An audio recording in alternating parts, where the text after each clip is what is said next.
there's any preservatives in it. Yeah, that's the first lesson we learn. Oh, yes. Yeah, just make sure that you have... Right, exactly. Potassium benzoate, damn it. Yeah, I mean, I put 50 grams in here. It should have fermented by now. one of the first 2 or 3 meads I made before there was any data, there was no information out there. This was before I'd even started Got Mead, and so I'm just making recipes out of a couple of books I found, and none of them talked about preservatives, because when the books were written, it wasn't something that people did, all the time. Yeah. So it was not, it was not a take it for granted that it's probably, if you bought it at a store, it's probably got preservatives in it, and or any place where the regulations apply.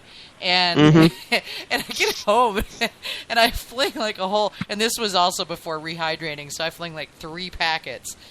of champagne yeast, right, which is a power yeast. Right. This will ferment. You can ferment dog poop with champagne yeast, Right. and it just sat there and looked at me for days. It was like, really? Yeah. What is going on bubbling. here? And it wasn't Nothing like on. I couldn't go anywhere to ask anybody because there wasn't any resources at all. I was the one compiling the resources at the time, so I was like, well, crap, none of my resources say anything about this. What do I do now?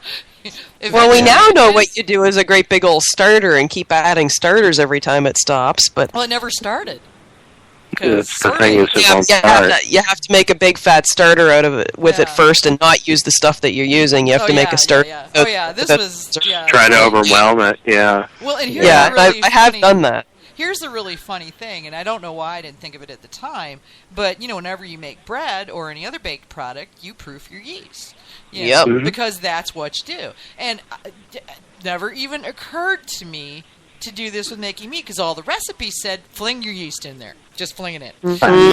Just fling it right in there. Put the top on, shake the crap out of it, and wait. And that's what the bad old days. And that's what they said.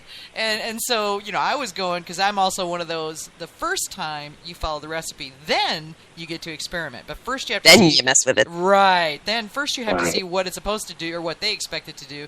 Then you can go and screw with it, because, and so I was just kind of following my own protocols, which is make it the way they say to the first time. Then I can start screwing around with it, making it different.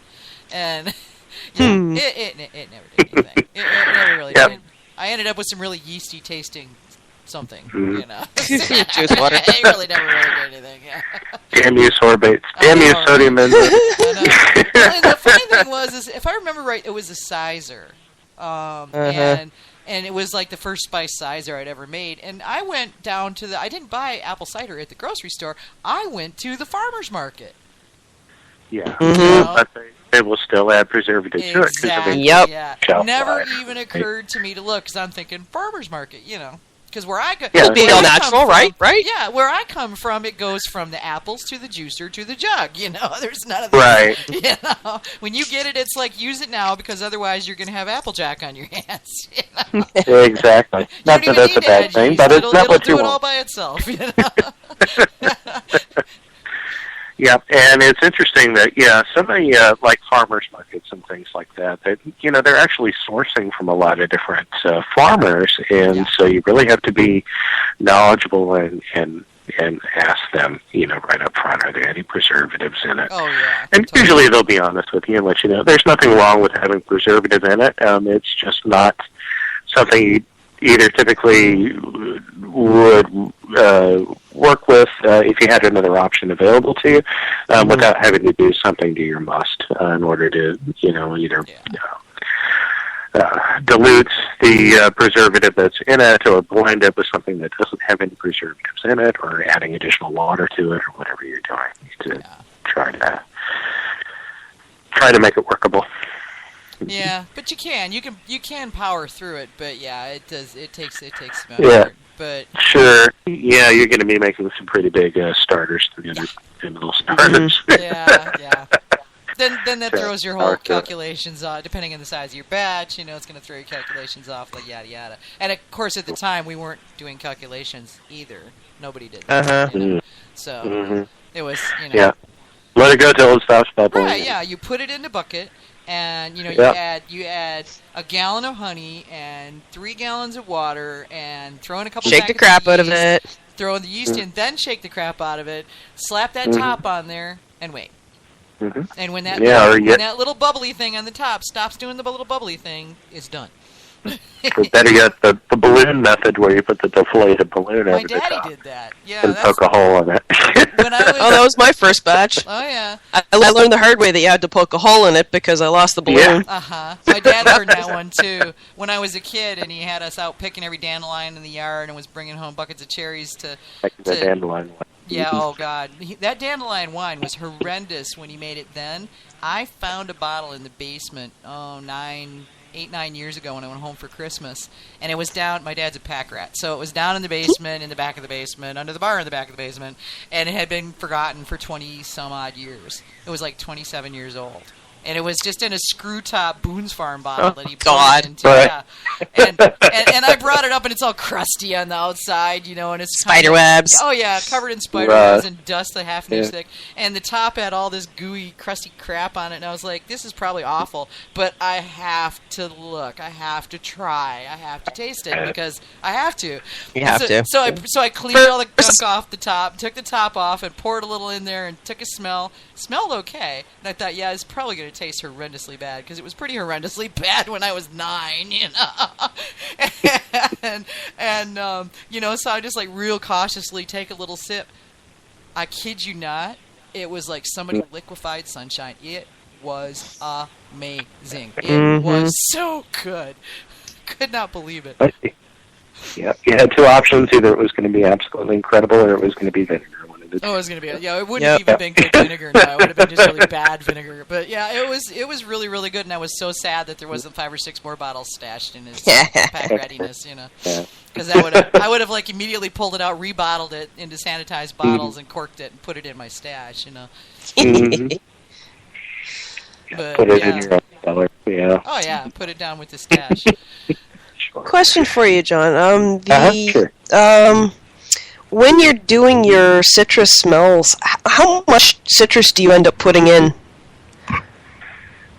Typically, we use,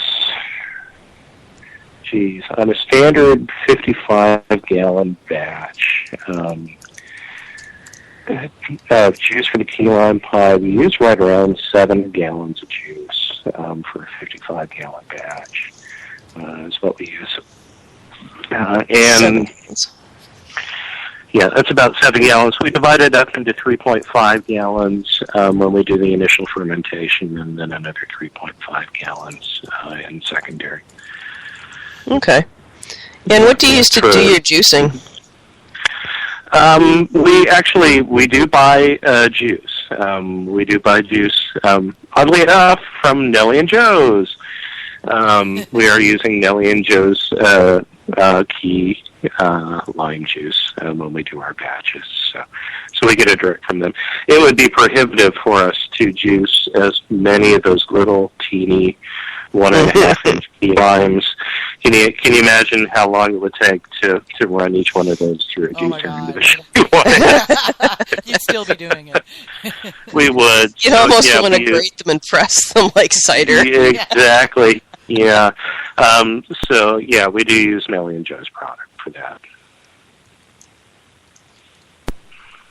Yeah, that would be, You'd have blisters and probably broken fingers. It would, yeah, and ground equipment and...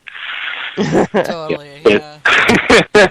Yeah, we would love to be able to juice that many, but we use Amelia and Joe's product simply because it's a good, high-quality key lime juice, and it's exactly what everybody uses in the baking industry as well, so we wanted it to taste just like a key lime pie, so that's where we sourced it. Nice. I can't wait to taste it. Mm-hmm. Mm-hmm. I can't wait to get it to you. Yeah, I look forward to it. Yeah, definitely in March. If you're coming down this way, just let us know. So far, it's looking good. We're still putting together all the details, but basically, it's going to be sometime after the Mazer Cup is the plan. So, okay. That sounds good. We have to jug it up against the Mazer Cup because Hamish is coming to go to the Mazer Cup, and there's only so long he can stay in the States before he kind of has to go home and work for a living. So. Sure. And his wife will only put up with so much of him gallivanting around the United States before she... Yeah, I think this was, birthday and Christmas present combined to be allowed to... It was, yeah. Oh, God. Wow. We were talking about he really wanted to come because I was egging him on to go to the Mazer Cup and get Manny to come, basically get the whole crew together so we could do a remote show there, and and he was just like, and his wife yells from the other room, "Your birthday is coming up, so is Christmas," and he just all of a sudden, on the show he loses his mind, yeah. Well, either his wife is a saint, or she's eager to get rid of him. One of the two. Something like that. Yeah, I don't know. It might be a little. I don't know. They've got a pretty rambunctious little one, so. Oh God. Yeah. I think she'll be wanting him back a little sooner rather than later. I think he said he's a saint. Yeah, saint category for that. Yeah, one. she's a saint, and she's just being really cool. But it's going to be neat to have him over here, so we get to go, and everybody meet up there. But are you going to be coming to the Mazer Cup in spring? If our schedule allows for it, we would like to be able to do it. But for you guys, isn't it? It is. It really is. So we're going to be having our first crop blueberries going to be coming in right at that time, and also we'll start our honey flow at that season. February is when our honey flow starts. So it's going to be kind of a busy time for us. But if our schedule allows, we'll try to be there. It'd be nice to, nice to see you. But if not, I might see you a couple weeks later. So. Absolutely. Either way, it would be fine. Sounds like a plan. Well, look, we'll let you. It's late for you too, so we'll let you get back to your normal life. And thank you so much for coming on the show. It's been a lot of fun. You're quite welcome. It's been my pleasure to come on and talk to you, and I'm looking forward to meeting you either at the Mazer Cup or when you make your trek down here to Florida. One way or the other, we'll figure this out. Mm-hmm. Very good. Cool. All right, well, then you have a lovely what remains of your evening. And, it's late for all three of us, actually. Exactly. And we'll see you soon. And, probably have you back on the show as you guys broaden out and start expanding, Fantastic. Bring that sounds great. Around and tell us what's going on. Okay, that sounds wonderful. Happy to be here. All right. Thanks so much. Thank you so much. Okay. Thanks, guys. Have a great night. All right, you too. Bye now. All right. Night. Well, that was fun. Definitely. Yeah. We're going to have a really long list of people we got to call back on, eh? I know, right?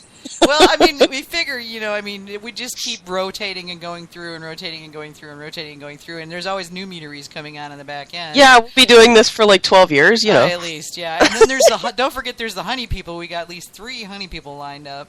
And there's more yeast people and some yeast people, and so there's lots of other people that we need to bring into this and and start getting into the show. So maybe we need to train up some apprentice broadcasters so we can take vacations once in a while.